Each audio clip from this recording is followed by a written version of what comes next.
Sitting here with the one and only Madchild. It's an ambush, turn notepad to canvas. Ain't it the art, words painted with pain in my heart. New York to LA, Young Street to Robson. We get the job done and rob with drops. Bad decision, fatal error. Get scars from bars of barbaric terror. We own label, never get dropped. Now the crew combined and we can't be stopped.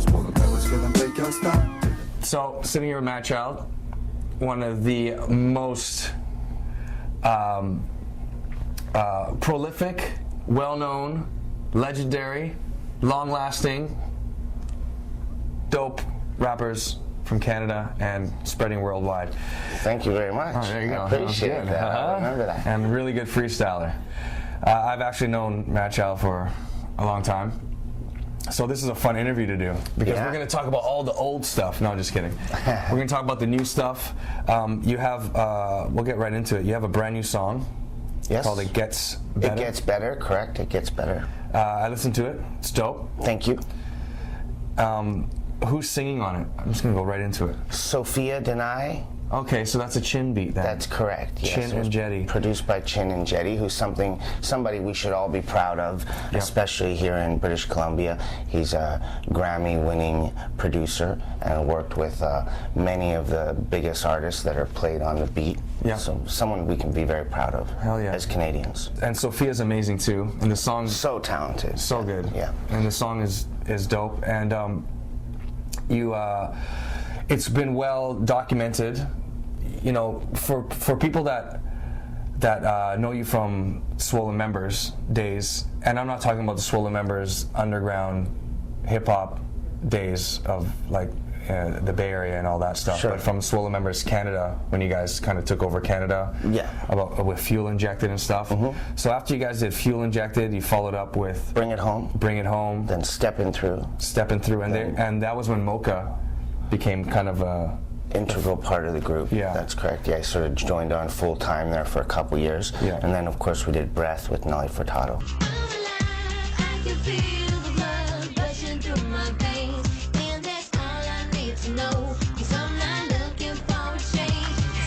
So these are all big Canadian records, and I know you went to were working on stuff in the States, and you were signed.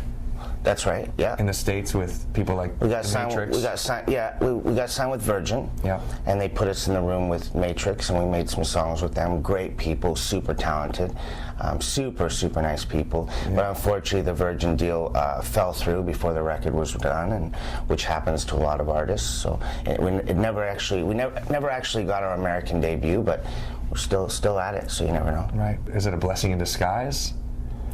I'm not sure. You know, everything. You know, in a lot of cases, people will ride a wave of success, and we rode a wave of success from 2001 to 2006. It was a pretty good go. Yeah. I mean, it got to the point where you couldn't turn on, Much Music or MTV or turn on the radio without hearing one of our songs or seeing one of our videos, and we had a great ride. I mean, we played for years in front of 20,000 people a night, and played in front of 55,000 people in Toronto. Like, platinum and gold records and 4 Junos and Much Music Awards. Like, it was such a great experience, but I mean, eventually that ride must come to an end, and for every group it's a different amount of time, but looking back, I think we were very fortunate at how long it lasted. Oh, that's cool. And during that time when you guys had that rise in the Canadian music industry, right, in the world, of winning all these awards and stuff, you actually started like crazy underground, and you kind of come full circle, in my opinion. Yeah. But at that time, I think some people felt like you were alienating the original core fans. Well, absolutely. I think, popular music, pop music, just means that it's popular, and we started off, like you said, as an underground group, a backpack group. We actually toured Japan and the UK and Australia. Germany and Australia before we even toured our own country. Mm-hmm. So we were having worldwide success as an underground group. When we made Fuel Injected and Lady Venom, which had a significant success in Canada, we were just making songs. We didn't know how they were going to turn out. I knew when we made Fuel Injected that it was a next level song, but I had no idea to what level it would take us. So everything up to that point was organic. Did we go back and make songs that we thought were the right formula to keep the success going? Absolutely. Do I regret making any of those songs? Absolutely not.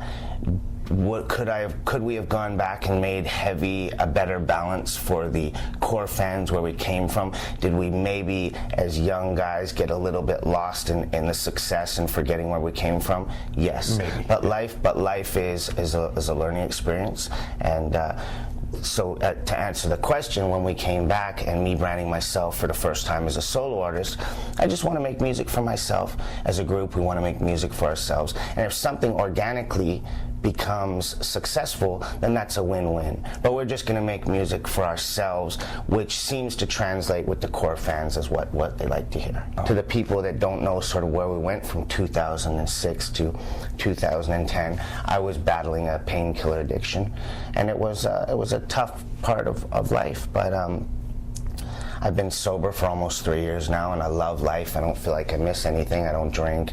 Not that I can't drink, I just choose not to. And the rewards, literally on a daily basis, I can't even explain to you how happy I am and thankful I am to be able to come back and do what I love again, and for the group to be happy again, and my family to be proud of me. And it's all just a life experience, you know. That's good. That's a very dope story. I mean, it's horrible how deep you got into it, but it's good that you're out of it.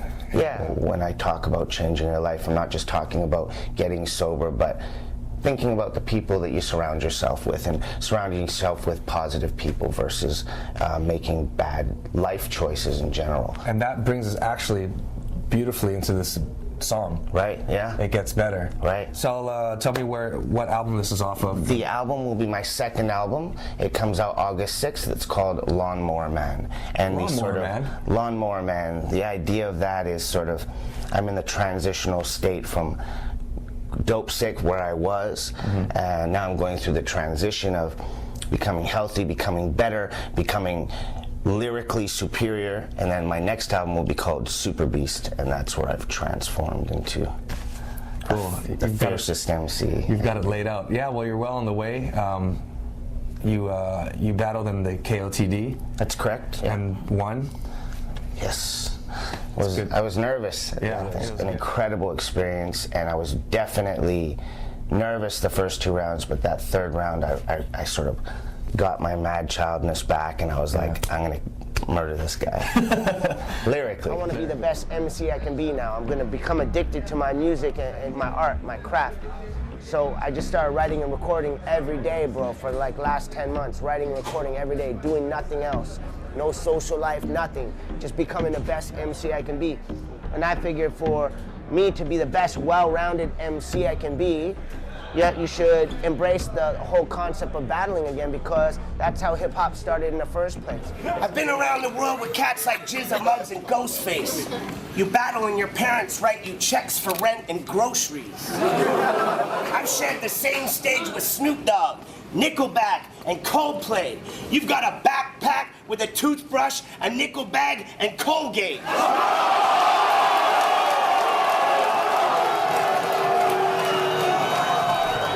Exciting year, sort of my first real year as a solo artist. I was honored to be nominated for a Juno. Dope. And dope videos. Dope videos. If you haven't seen Madchild's videos, his solo stuff, they're pretty dope.